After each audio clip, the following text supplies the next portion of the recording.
A ghost in the outback, the silence of Wittenoom. This once thriving town now lies abandoned, a haunting relic of its former self. The wind howls through the empty streets of Wittenoom, carrying with it the echoes of a bustling past now lost to time. Dust devils dance in the scorching sun, swirling through the deserted town like restless spirits.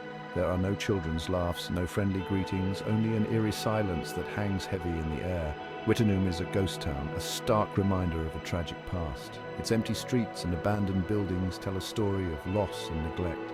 Once a bustling mining community, it is now a forbidden zone, erased from maps and shrouded in warning signs. The dangers that lurk here are invisible but deadly. The story of Wittenoom is a cautionary tale, a stark reminder of the human cost of industrial greed. The pursuit of wealth left a trail of devastation in its wake. The red earth, stained blue by the deadly mineral that once sustained it, stretches as far as the eye can see. This mineral, asbestos, brought both prosperity and death. The skeletal remains of buildings stand as silent witnesses to the town's tragic fate. These crumbling structures are all that is left of a once vibrant community. Wittenoom is a place where the past bleeds into the present, a chilling testament to the devastating legacy of asbestos. The town's name is synonymous with tragedy.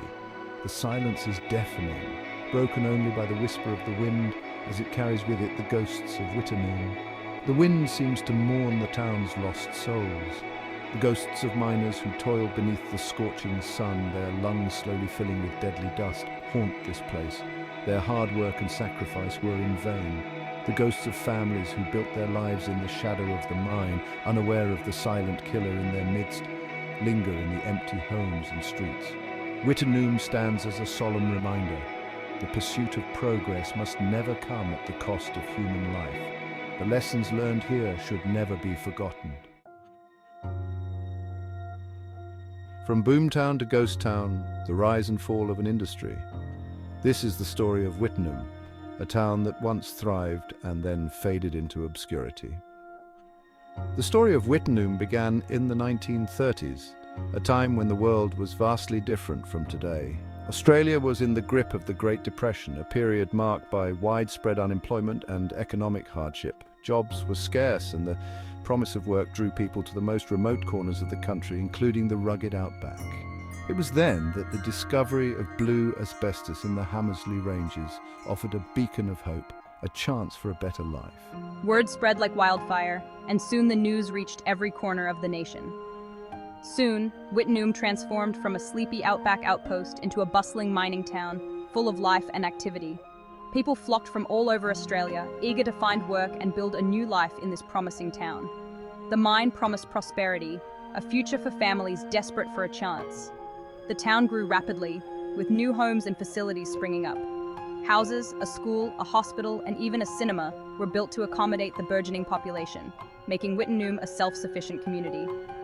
For a time, Wittenoom thrived, becoming a symbol of hope and resilience.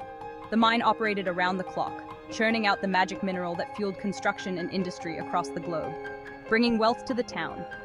But beneath the surface of prosperity lurked a deadly secret, one that would eventually unravel the town's success. The very mineral that brought prosperity to Wittenoom would ultimately seal its fate as the dangers of blue asbestos became known.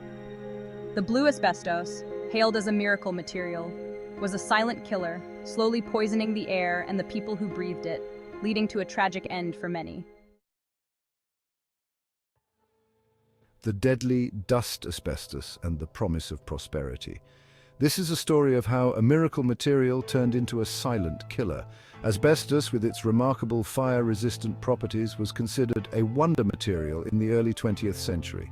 It was marketed as the ultimate solution to fire hazards, promising safety and durability. Its use exploded, finding its way into everything from building insulation and brake linings to textiles and even children's toys. The versatility of asbestos made it a staple in numerous industries. In Wittenoom, the blue asbestos, crocidolite, was particularly prized for its long, strong fibers. This specific type of asbestos was highly sought after for its superior qualities. The miners, many of them immigrants seeking a better life, toiled long hours in the harsh conditions of the mine. They came with dreams of prosperity, hoping to build a future for their families. They blasted, dug, and hauled the asbestos fibers, unaware of the invisible danger that hung in the air they breathed. The dust was omnipresent, infiltrating their lungs with every breath. The dust, fine as talcum powder, settled on everything, coating the town in a deadly film. It was inescapable, a constant presence in their daily lives. The dangers of asbestos were known in some scientific circles. Researchers had identified the health risks, but their warnings went largely unheeded. However, the information was suppressed by the industry, eager to protect its profits. The economic benefits of asbestos were prioritized over the well-being of workers and communities. The miners, their families, and the entire town of Wittenoom were kept in the dark, unknowingly sacrificing their health for the sake of progress. They trusted the industry, believing in the promise of a better life. The promise of prosperity blinded them to the silent threat that permeated every aspect of their lives. The allure of economic growth overshadowed the looming health crisis. The deadly dust, hailed as the engine of progress, was slowly weaving a tapestry of suffering and death. The very material that was supposed to bring safety and advancement was, in reality, a harbinger of tragedy.